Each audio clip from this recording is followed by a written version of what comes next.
અહેમદાબાદ મિત્ર ન્યૂઝમાં આપનું સ્વાગત છે। જૂનાગઢ માર્કેટિંગ યાર્ડમાં વહેલી સવારથી ચાલી રહેલી કેરીની હરાજી દરમિયાન અચાનક આવેલા અણધાર્યા વરસાદના કારણે કેરીના હજારો બોક્સ પલળી ગયા તો કેટલીક કેરી પાણીમાં પણ તણાઈ ગઈ।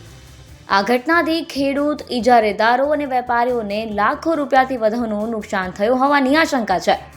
જૂનાગઢ માર્કેટિંગ યાર્ડમાં હાલ કેસર કેરીની સિઝન પૂર બહારમાં ચાલી રહી છે। પાછલા એક મહિનામાં 2 લાખ કરતાં વધુ કેસર કેરીના બોક્સનું વેચાણ અને હરાજી થયેલ છે। દિવસે ને દિવસે કમોસમી વરસાદ અને વાવાઝોડાની આગાહીના લીધે છેલ્લા અઠવાડિયાથી યાર્ડમાં દરરોજના 25 થી 30 હજાર કેસર કેરીના બોક્સની આવક થાય છે। ગત રોજ સવારે 17,000 જેટલા કેસર કેરીના બોક્સ ઉતર્યા હતા, પરંતુ ફ્રૂટવાડમાં શેડની હાલત એકદમ બિસ્માર છે અને જ્યાં જુઓ ત્યાં પતરા તૂટી પડ્યા છે। એક સાથે આવક વધતા કેસર કેરીના બોક્સ શેડની નીચે ખુલ્લામાં રાખવામાં આવ્યા હતા।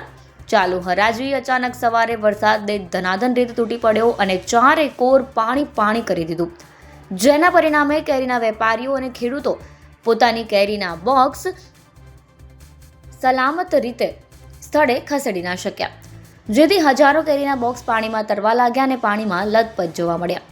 કેટલાક શેડમાં પણ પાણી ઘૂસી જતા ત્યાં રાખેલા કેરીના બોક્સ પર પણ પાણી ફરી વળ્યું હતું, જેથી ખેડૂતો અને વેપારીઓને કેરીના પાકને નુકસાન થવાથી લાખો રૂપિયાના આર્થિક નુકસાન વેઠવાનો વારો આવ્યો છે।